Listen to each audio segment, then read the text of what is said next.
بسم اللہ الرحمن الرحیم۔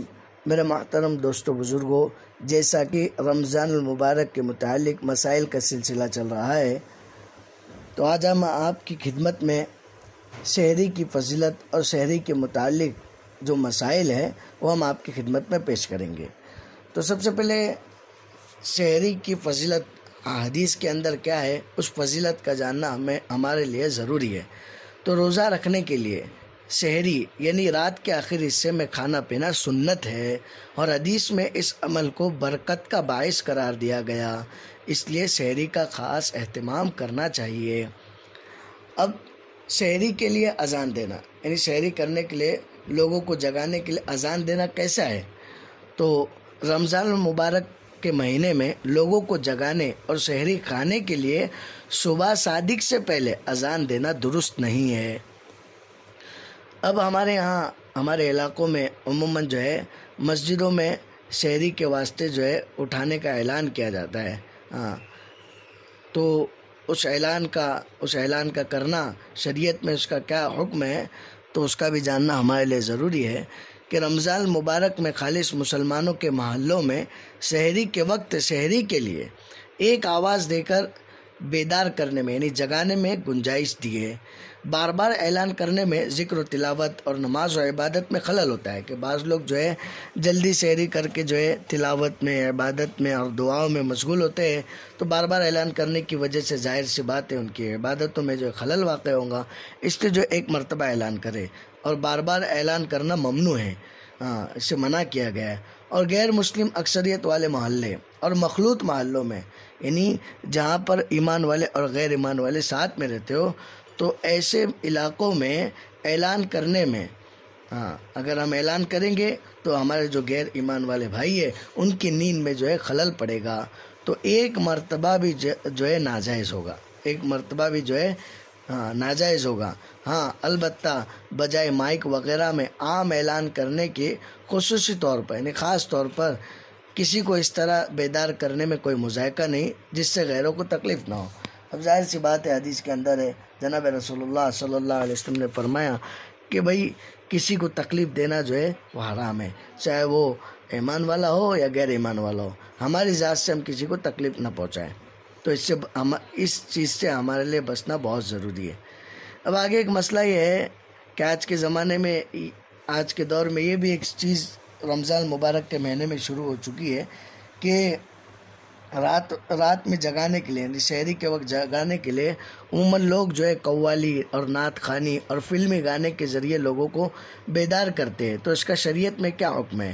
تو رمضان جیسے مبارک مہینے میں اور وہ بھی رات کے آخر حصے میں ہم مسلمانوں میں ایک مصیبت اور بلا کا سلسلہ شروع ہو گیا کہ ختم سحری سے 1-1.5 گھنٹہ پہلے مائک میں کیسٹ لگا کر قوالی، گانا اور نعت خوانی تسلسل کے ساتھ ہوتی رہتی ہے، جس کی وجہ سے پڑوس کے لوگ نہ تلاوت کر سکتے ہیں، نہ ذکر کر سکتے ہیں، نہ نفل پڑھ سکتے ہیں، اور نہ ہی آرام کر سکتے ہیں۔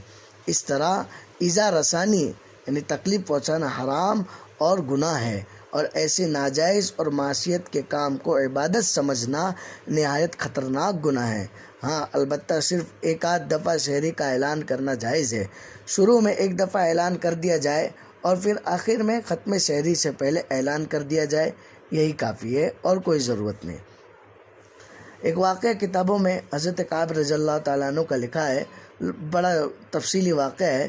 تو ان کا جو واقعہ ہے کتابوں میں کہ جب حضرت کعب رضی اللہ تعالیٰ عنہ کی توبہ کی آیت نازل ہوئی تھی اور حضرت ام سلمہ رضی اللہ تعالیٰ عنہ جو کہ ازواج مطہرات میں سے، اللہ کے نبی علیہ الصلوۃ والسلام کی بیویوں میں سے، انہوں نے جو خوش ہو کر اس کی اطلاع کی اجازت چاہی کہ میں جو ہے لوگوں میں جا کر جو ہے ان کی معافی کا اعلان کرا دوں کہ اللہ تبارک و تعالیٰ نے ان کی برات میں جو قرآن میں آیت نازل فرمائی، تو حضور صلی اللہ علیہ وسلم نے یہ کہہ کر منع فرما دیا، یعنی ام سلمہ رضی اللہ تعالیٰ عنہ کو آپ نے اجازت نہیں دی اور منع فرما دیا کہ لوگوں کے آرام اور عبادت میں خلل پیدا ہوگا، اس لیے صبح کو اطلاع دی گئی۔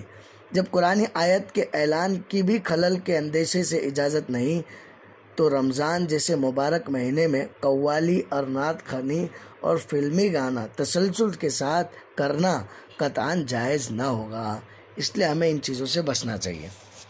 اب سحری کی دعا کیا ہے ہم تو ماشاءاللہ جانتے ہی ہے، لیکن پھر بھی جو ہے آپ کی خدمت میں پیش کر دیتا ہوں کہ سحری کی دعا یہ ہے، بِصَوْمٍ غَدٍ نَوَيْتُ مِنْ شَهْرِ رمضان، یہ سحری کی دعا ہے۔ اور مختلف دعائیں بھی ہے جس کا ترجمہ یہ ہے، کل کے رمضان کے روزے کی نیت کرتا ہوں۔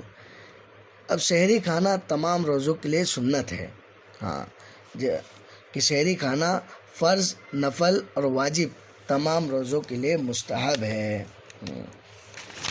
یعنی ثواب کا باعث ہے۔ اگر سحری کر لی جائے تو ثواب ملے گا۔ اذان فجر، آگے ایک مسئلہ یہ ہے کہ اذان فجر کے وقت سحری کھانا، اگر کوئی آدمی صبح صادق کے بعد اذان کے وقت سحری کھائے یا پانی پی لے تو اس کا روزہ صحیح نہیں ہوگا، اس کا روزہ درست نہیں ہوگا، اس روزے کی قضا لازم ہوگی۔ اگر اذان صبح صادق سے پہلے ہوئی، اگر اذان صبح صادق سے یعنی سحری کا وقت ختم ہونے سے پہلے ہوئی تو پھر روزہ صحیح ہو جائے گا، لیکن صبح صادق سے پہلے دی ہوئی اذان صحیح نہ ہوگی۔ صبح صادق سے پہلے اذان دینا صحیح نہیں ہے، وقت شروع ہونے کے بعد جو ہے اذان دی جائے۔ بلا سحری روزہ رکھنا، بغیر سحری کے روزہ رکھنا کیسا ہے؟ تو سحری کھانا جو ہے مستحب ہے، واجب نہیں، اس لیے بغیر سحری کے روزہ رکھا جا سکتا ہے، روزہ درست ہو جائے گا، البتہ مستحب عمل یعنی ایک اچھا عمل، ایک ثواب کا عمل ترک ہوگا۔ حضرت انس رضی اللہ عنہ سے مروی ہے کہ آپ صلی اللہ علیہ وسلم نے فرمایا، سحری کھاؤ کہ سحری میں برکت ہے۔ حضرت عمرو بن عاص رضی اللہ تعالیٰ عنہ سے روایت ہے کہ آپ صلی اللہ علیہ وسلم نے فرمایا، ہمارے روزے اور اہل کتاب کے روزوں کے درمیان سحری کھانے سے فرق ہوتا ہے، یعنی ہم سحری کرتے ہیں، وہ سحری نہیں کرتے۔ اہل کتاب سے مراد جو ہے یہود و نصارہ ہے۔ اسی لیے حافظ ابن حجر رحمۃ اللہ علیہ، بہت بڑے اللہ والے ہیں، انہوں نے لکھا ہے کہ سحری کئی پہلوؤں سے برکت کا باعث ہوتی ہے۔ اس سے ایک سنت کی اتباع ہوتی ہے، اہل کتاب کی مخالفت ہوتی ہے، عبادت میں تقویت کا باعث بنتی ہے۔ اگر پہلے سے روزے کی نیت نہ ہو تو نیت کا استحضار ہو جاتا ہے۔ آخر سب دعا کی قبولیت کا وقت ہے، اور سحری میں بیدار ہو جانے کی وجہ سے اس وقت دعا کی توفیق میسر ہوتی ہے۔ تہجد کا وقت ہوتا ہے کہ بھائی سحری میں اگر اٹھ گیا، سحری کر لی، وقت بچا ہے تو تہجد پڑھ لے اور دعائیں مانگ لے۔ اور یہ وقت جو ہوتا ہے آخر وقت، جس میں اللہ رب العزت جو ہے پہلے آسمان پر آتے ہیں اور یہ اعلان کرتے ہیں کہ کون ہے مجھ سے مدد مانگنے والا، کون ہے مجھ سے بخشش چاہنے والا، کون ہے مجھ سے مغفرت چاہنے والا، میں اس کی مغفرت کروں، میں اس کی بخشش کروں۔ تو جو بندہ ایسے وقت میں اٹھ کر اللہ سے مانگتا ہے، اللہ تعالیٰ کو بندہ بے حد پسند ہے، اور اللہ جو ہے اس کی دعاؤں کو سنتے ہیں اور اس کی مدد کرتے ہیں۔ لیکن بہرحال سحری کھانا واجب نہیں، اس لیے اگر کوئی شخص رات میں سحری نہ کھا سکا تو اس کے لیے روزہ توڑ دینا قطعاً جائز نہیں، سخت گناہ ہے۔ کسی وجہ سے سحری نہ کر پایا تو جو ہے یہ سمجھ کے روزہ نہ توڑ لے کہ بھائی سحری نہیں کی تو روزہ رکھنے کی کیا ضرورت۔ اگر سحری نہیں کر پائی تو بغیر سحری کے روزہ رکھ لے، روزہ درست ہو جائے گا۔ اب آگے ایک مسئلہ یہ ہے کہ ناپاکی کی حالت میں سحری کا حکم، کبھی نائٹ فالٹ ہو گیا یا بیوی سے جو ہے ہم بستری کر لی، تو اس کے بارے میں کیا مسئلہ ہے کہ ناپاکی کی حالت پہ سحری کر سکتا ہے یا نہیں؟ تو اس کا جواب ہے کہ صحبت کرنے کے بعد یعنی افضل طریقہ یہ ہے کہ کھانا اور دوسرے کام کرنے سے پہلے غسل کر لے۔ بہترین طریقہ ہے کہ بھئی پہلے غسل کر لے، لیکن یہ ضروری نہیں، بغیر غسل کیے بھی کھا پی سکتا ہے، اس لیے غسل کیے بغیر بھی سحری کھائی جا سکتی ہے۔ البتہ بہتر ہے کہ کھانے پینے سے پہلے کلی کر لے اور ہاتھ دھو لے۔ اس کا ہمیں جو اہتمام کرنا چاہیے۔ افطار میں تاخیر اور سحری میں جلدی کرنا کیسا ہے؟ ایک مسئلہ یہ ہے کہ بھئی افطار میں دیر کرنا اور سحری میں جلدی کرنا کیسا ہے؟ تو جب افطار کا وقت ہو جائے تو افطار کر لینا چاہیے، سحری دیر سے کھائے مگر اتنی دیر بھی نہیں کہ روزے میں شبہ پیدا ہو جائے، یعنی وقت نکل جائے، وقت ختم ہو جائے۔ گھڑی غلط ہونے کے سبب وقت نکلنے کے بعد سحری کھانا، گھڑی جو ہے ٹائم غلط بتا رہی ہے، تو اس کی وجہ سے جو ہے وقت نکل گیا، اور وقت نکلنے کے بعد سحری کھانا کیسا ہے؟ تو اس کے بارے میں جواب یہ ہے، گھڑی غلط ہونے کے سبب سحری کا وقت گزرنے کے بعد تک کھائی جائے تو روزہ نہیں ہوگا. یعنی سحری کا وقت ختم ہونے کے بعد تک جو ہے کھا رہا پی رہا ہے اور گھڑی میں دیکھ رہا ہے تو گھڑی میں ٹائم الگ بتا رہا ہے تو اس کا روزہ درست نہیں ہوگا، بلکہ اس روزے کی قضا لازم آئے گی. اب جو ہے سحری کا مستحب وقت کیا ہے اس کا بھی جاننا ضروری ہے.